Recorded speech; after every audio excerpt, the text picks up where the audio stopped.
നേതൃത്വം നൽകിയ എല്ലാ നേതൃത്വവും ഉപദേശവും ആഗ്രഹിച്ചത് ആരുടേതാണ്? അത് മഹാനായ ശൈഖുനാ പേരോട് ഉസ്താദ്, അള്ളാഹു ആഫിയത്തും ദീർഘായുസ്സും നൽകട്ടെ. ഈ ദക്ഷിണ കന്നഡയിലുള്ള എല്ലാവരോടും വളരെ വളരെ നിഷ്പക്ഷമായി ചിന്തിച്ചാൽ നമുക്ക് സുന്നത്ത് ജമാഅത്ത് പഠിപ്പിച്ചു തന്നതാരാണ്? നമുക്ക് സുന്നത്ത് ജമാഅത്ത് പഠിപ്പിച്ചു തന്നതാരാണ്? നമുക്ക് മശായിഖന്മാരെ ബഹുമാനം പഠിപ്പിച്ചു തന്നതാരാണ്? നമുക്ക് ഔലിയാക്കളെ പഠിപ്പിച്ചു തന്നതാരാണ്? നമുക്ക് സാദാത്തുക്കളെ ബഹുമാനം പഠിപ്പിച്ചു തന്നതാരാണ്? എത്ര ചെറുപ്പക്കാരാണ് കള്ളുകുടിയന്മാരായി കഞ്ചാവിന്റെ ലഹരിയുടെ പിന്നാലെ പോയവർ? ശൈഖുനാ പേരോട് ഉസ്താദിന്റെ മണിക്കൂറുകൾ എത്ര ചെറുപ്പക്കാരാണ് കള്ളുകുടിയന്മാരായി കഞ്ചാവിന്റെ ലഹരിയുടെ പിന്നാലെ പോയവർ? ശൈഖുനാ പേരോട് ഉസ്താദിന്റെ മണിക്കൂറുകളോളമുള്ള വയല് കേട്ടിട്ട് കള്ളുകുടിയിൽ നിന്ന് മാറി നിന്ന ചെറുപ്പക്കാർ ആയിരക്കണക്കിനുണ്ട് നമ്മുടെ ഈ ഭാഗങ്ങളിൽ, നൂറുകണക്കിനുണ്ട് ഈ ഭാഗങ്ങളിൽ. മദ്യത്തിന്റെ അതുപോലെ ലഹരിയുടെ ബാക്കിയുള്ള വിഷയങ്ങളിൽ അടിമപ്പെട്ടവർ ഉസ്താദിന്റെ ആത്മീയമായ വയല് കേട്ട് മാറി നിന്നവർ എത്ര പേരുണ്ട്? ഞാനൊരു ചെറിയ പ്രായമുള്ള സമയത്ത് ഇന്നും എനിക്ക് ഓർമ്മയുണ്ട്. അന്ന് എന്റെ വീട് ഉപ്പള അടുത്തുള്ള മണ്ണൻകുഴിയിലാണ്. അപ്പോഴാണ് വിവരം കിട്ടുന്നത് കണ്ണൂർ ജില്ലയിലുള്ള പിലാത്തറ എന്ന് പറയുന്ന സ്ഥലത്ത് ശൈഖുനാ ഉസ്താദ് അവർകൾ പ്രസംഗിക്കുകയാണ്.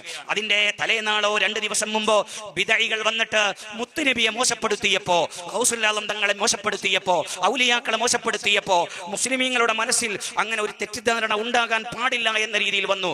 എന്റെ ഓർമ്മ ശരിയാണെങ്കിൽ 8 മണിക്കൂറോളം അല്ലെങ്കിൽ അതിൽ കൂടുതലായി ഒരേ നൃത്തത്തിൽ അന്ന് അവിടുന്ന് പ്രസംഗിച്ചു. അന്നത്തെ സ്റ്റേജിൽ ആദ്യം ദ്വാരക്കാൻ വേണ്ടി നിശ്ചയിച്ചു പോയ മഞ്ഞനാടി ഉസ്താദ് പ്രസംഗം കഴിയുന്നത് വരെ ഇരുന്നത് ഇന്ന് ഞാൻ ഓർമ്മിക്കുകയാണ്. ബേക്കലം ഉസ്താദിന്റെ ഉസ്താദാകുന്ന ആലമ്പാടി ഉസ്താദ് ആ സ്റ്റേജിൽ മണിക്കൂറുകളോളം ബാക്കിയായത് ഇന്ന് ഓർമ്മിക്കുകയാണ്.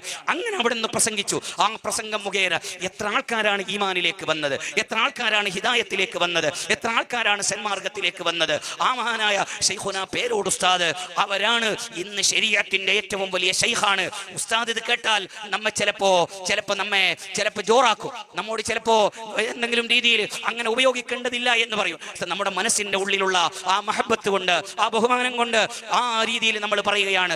ഇന്ന് നമുക്ക് നമ്മുടെ ഈ ഭാഗങ്ങളിൽ നമുക്ക് ശരീഅത്ത് കാണിച്ചു തന്നത്, നമുക്ക് ത്വരീഖത്ത് കാണിച്ചു തന്നത്, പലരെയും ഒരു നിലയിൽ ഹഖീഖത്തിന്റെ വഴിയിലേക്ക് എത്തിച്ചത് മഹാനായ ശൈഖുനാ പേരോട് ഉസ്താദാണ്. അവിടത്തേക്ക് നീ ആഫിയത്തും ദീർഘായുസ്സും നൽകണം അല്ലാ. ഞാൻ പ്രസംഗിച്ചത് ഇന്ന് 10 മിനിറ്റ് ആണ്. അവിടെ നിന്ന് പ്രസംഗിക്കാൻ തുടങ്ങിയിട്ട് 10 മിനിറ്റ് അല്ലല്ലോ, 10 മണിക്കൂറല്ലല്ലോ, ലക്ഷക്കണക്കിന് മണിക്കൂറുകളല്ലല്ലോ, കോടിക്കണക്കിന് മണിക്കൂറുകളല്ലല്ലോ. അവിടുത്തെ 10-40 വർഷത്തിന്റെ ഇടയിലുള്ള പ്രസംഗങ്ങളിൽ പ്രസംഗിച്ച മണിക്കൂറുകൾ നമുക്ക് കാൽക്കുലേറ്റ് ചെയ്ത് തീർക്കാൻ പോലും കഴിയുകയില്ല.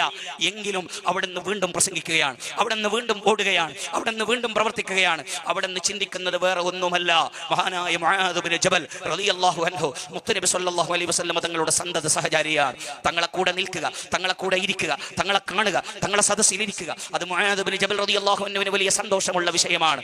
അങ്ങനെയുള്ള മുആദ് ഇബ്നു ജബൽ റളിയല്ലാഹു അൻഹുവിനോട് ഒരു പ്രാവശ്യം ഹബീബ